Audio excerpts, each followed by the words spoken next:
ये जो टॉपिक है हम स्टूडेंट्स की लाइफ में बहुत ज़्यादा महत्व रखता है, क्योंकि मैं खुद चाहता हूँ कि मेरी जो पढ़ाई के बीच में आलस आता है वह ख़त्म हो जाए। मैंने कई विधियाँ अपनाई हैं, लेकिन ये वाली विधि मुझे वास्तव में बहुत ज़्यादा अच्छी लगी। उसकी वजह है, जी हाँ, जैसे कि इसमें बताया गया है कि अपने लक्ष्य को हर दिन याद रखना है, ना कि किताबों को।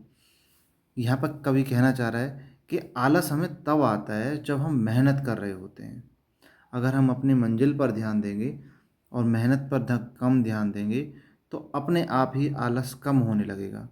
यहाँ पर कवि कह रहा है बार बार कि हर सुबह खुद को याद दिलाओ कि हम केवल किसी परीक्षा की तैयारी नहीं कर रहे, बल्कि हम आईएएस पीसीएस या जो भी अन्य हमारे प्रतिष्ठित जॉब्स हैं, सेवाएं हैं, उनमें जाकर हम अपना भविष्य बदलने की तैयारी कर रहे हैं।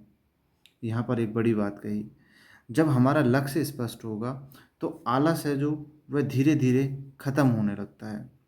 जैसे कि हम अगर कहें कि 5 मिनट का नियम अपनाएं, अगर हम पढ़ने का बिल्कुल मन नहीं है फिर भी हम खुद को अगर कहें कि सिर्फ 5 मिनट पढ़ूंगा, शुरुआत होते ही दिमाग में धीरे धीरे उसी काम को करने में मन लग जाएगा।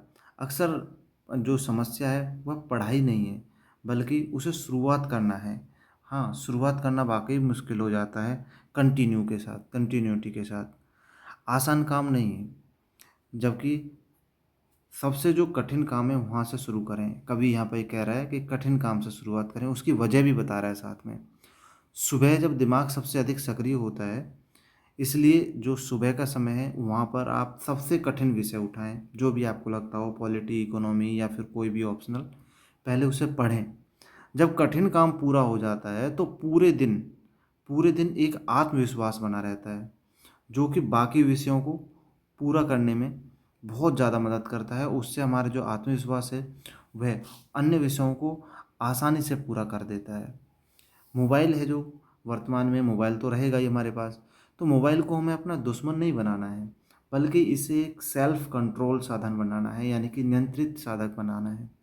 हर बार मोबाइल उठाने से हमारा जो फोकस टूटता है, उसके दौरान हमारी पढ़ाई बहुत ज़्यादा डिस्टर्ब होती है। इसके लिए हम कर सकते हैं थोड़ा सा एरोप्लेन मोड या फिर फोकस मोड पर रख सकते हैं। नोटिफिकेशंस जो होता है, नोटिफिकेशंस को ऑफ करना होगा हमें, क्योंकि हर नोटिफिकेशन है जो वो सिलेक्शन को कहीं ना कहीं हमारे पीछे हटा रहा है, वो थोड़ा फोकस चेंज कर रहा है। इसके अलावा कवि कह रहा है यहाँ कि रोज़ खुद को टेस्ट करें कि आज जो हमने पढ़ाई की है वह कितना हद तक सफल है। सिर्फ पढ़ते रहने से दिमाग सक्रिय या निष्क्रिय हो जाएगा, ये बात भी सही है। केवल पढ़ते रहोगे, रीडिंग रीडिंग रीडिंग, तो दिमाग धीरे धीरे निष्क्रिय हो जाएगा। हर दिन 20 से 30 40 जो भी क्वेश्चंस आप अटेम्प्ट कर सको, या फिर जैसे 1 से 2 क्वेश्चंस ऐसे ले लो जो डिस्क्रिप्टिव लिखने हों, जैसे मेंस में लिखे जाते हैं। ठीक है, तो इस तरह से लिख सकते हैं, रिवीजन कर सकते हैं। जब आपको अपनी प्रगति दिखाई देने लगेगी ना, तो पढ़ाई बोझ नहीं लगेगी, बल्कि उपलब्धि लगने लगेगी। ये भी माइंडसेट है एक। तो हमें यूपीएससी के माइंडसेट के साथ अपनी जो पढ़ाई है उसे अपनाना होगा, जिससे कि जो कंसिस्टेंसी है वह हमें सक्सेस की तरफ ले जाए। यूपीएससी में सफल वही लोग होते हैं, ये माना जाता है, कवि का कहना है, जो रोज़ पढ़ते हैं, चाहे उनका मन हो या ना हो। मोटिवेशन कुछ दिनों तक साथ देती है, लेकिन जो डिसिप्लिन है वह हर दिन साथ देता है। दो चीज़ें कही हैं कवि ने, मोटिवेशन और डिसिप्लिन।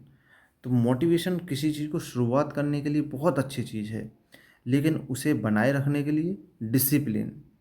अपने आप से रोज़ एक सवाल पूछिए, क्या आज का मेरा जो दिन है वह सिलेक्शन को करीब ले जा रहा है या उससे दूर ले जा रहा है। यही सवाल आपको हर दिन जो पढ़ाई है उसकी ऊर्जा बढ़ाएगा। आलस को कम करने में नहीं, काम को शुरू करने में। बस शुरुआत कीजिए आप। आलस को आलस है जो, वो काम करने से नहीं आएगा, बल्कि काम शुरू करने से ख़त्म हो जाएगा।